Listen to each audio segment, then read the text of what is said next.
Bien, bonjour à toutes et à tous. Alors, pour introduire mon propos aujourd'hui, je pensais vous raconter une anecdote qui s'est produite il y a très peu de temps, alors que j'exerçais encore une belle ville. Il se trouve qu'il y avait une personne qui me perturbait pendant mes consultations, qui chantait à la fenêtre toute la journée, et parfois même le soir. Bien sûr, elle chantait avec la musique aussi, si bien qu'on pouvait presque danser, parfois pendant les consultations. Après avoir été le voir à plusieurs reprises pour lui demander gentiment de bien vouloir baisser le volume, j'ai remarqué que les mots n'approchaient pas et qu'il continuait toujours avec la musique à fond. C'est un voisin en colère qui a un jour appelé à la police pour mettre fin à ses agissements, mais quand il est revenu, bien sûr qu'il continuait à chanter. Un jour, plutôt un matin, à 4 h du matin, cette personne vient frapper à ma porte dans une très grande colère, en m'invectivant de toutes sortes de sobriquets très sympathiques, pour me demander d'arrêter de la filmer. Vous imaginez bien que j'ai autre chose à faire à 4 h du matin que de filmer cette personne. Le lendemain, sachant pas trop si j'avais fait un rêve ou si cette personne s'était vraiment passée, je vais voir cette personne que j'appellerai Robert pour mettre les points sur les i. Toujours dans un sentiment un peu d'irréalité, cette personne n'était déjà plus la même. J'insiste là-dessus parce que, à ce moment-là, c'était une personne tout à fait affable, très gentille, qui me dit qu'elle avait vu, à travers la fenêtre qui donne sur mon bureau, une lumière. Et sur cette lumière, cette personne avait appuyé tout son délire de persécution. Je remarquais en effet que j'avais laissé mon imprimante allumée. Un autre jour, je le croise dans le hall d'entrée, et pour essayer d'en savoir un petit peu plus, j'ai pris quelques risques pour vous pour en savoir plus sur la paranoïa.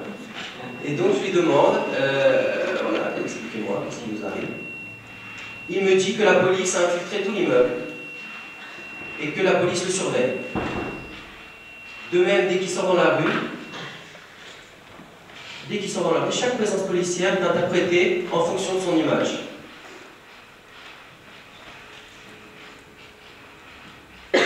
Une autre fois, il vient à ma porte en colère, disant que je l'ai trahi, que je suis bien de la police.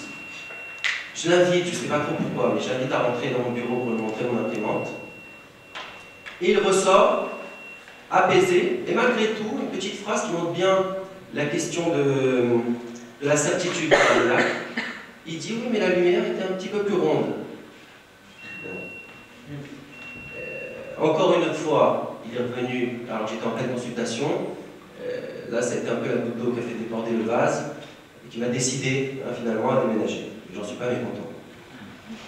Donc si je vous raconte cette anecdote, ce n'est pas tant pour mettre en valeur la question du passage à l'acte, ni celle de la certitude et de la conviction délirante, que celle du narcissisme, du rapport du sujet à son image dans la paranoïa. Chez cette personne qui chantait à la fenêtre, qui se donnait à voir à tous les voisins, il me semble qu'il fallait mettre en exergue le fait que son image devenait le centre de l'attention, pour ne pas dire de l'attention. La paranoïa met bien en valeur le fait que le moi se constitue par identification successive.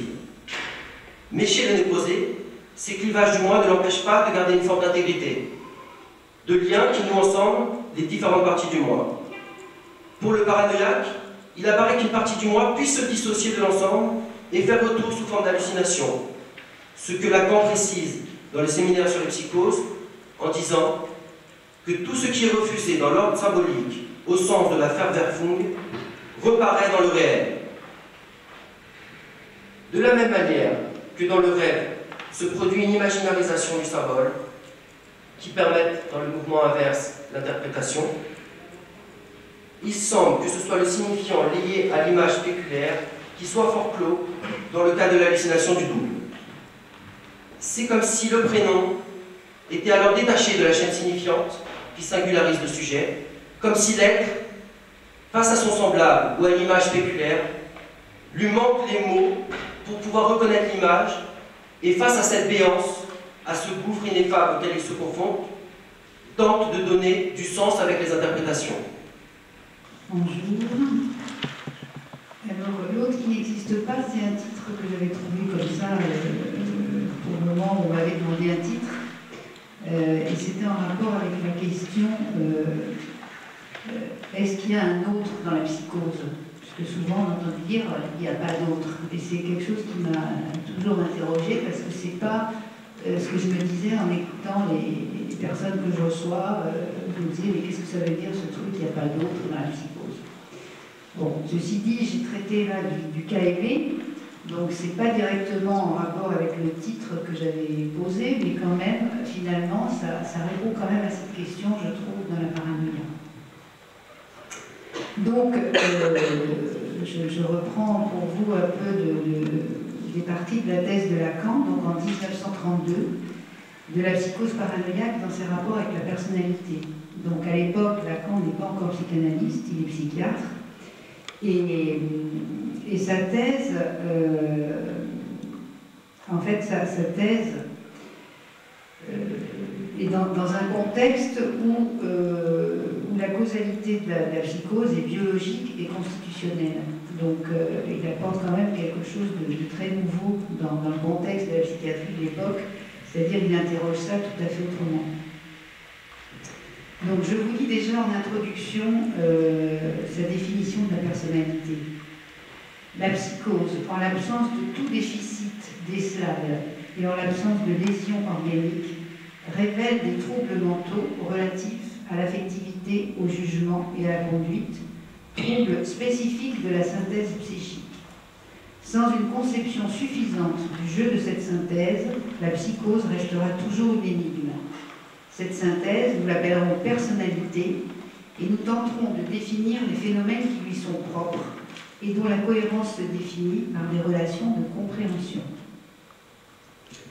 Lacan n'emploie pas le terme de personnalité dans le sens d'unité psychologique, ni de conscience individuelle.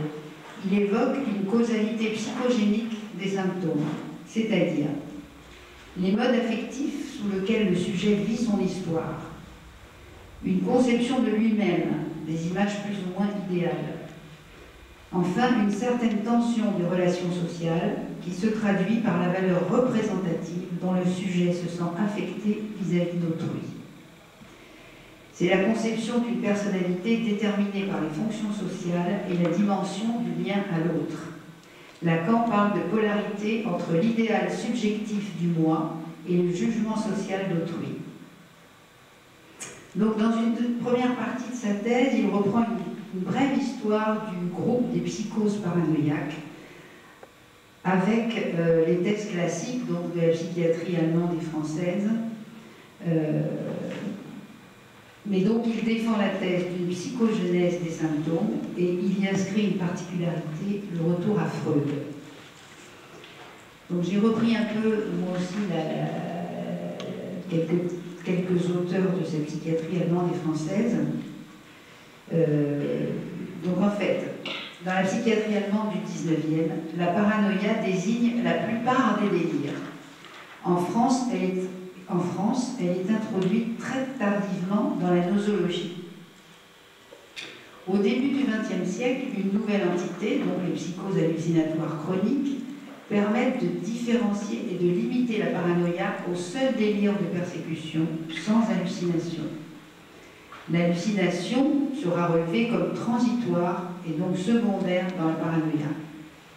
Lacan ne fera jamais référence à la psychose hallucinatoire chronique, mais s'attachera, lui, à la conviction délirante. Pour cela, il prend appui sur la définition de Kraepelin, en 1899, qui réduit considérablement le champ de la paranoïa. Donc je vous lis cette définition. C'est le développement insidieux sous la dépendance de causes internes et selon une évolution continue d'un système délirant, durable et impossible à ébranler, et qui s'instaure avec une conservation complète de la clarté et de l'ordre dans la pensée, le vouloir et l'action.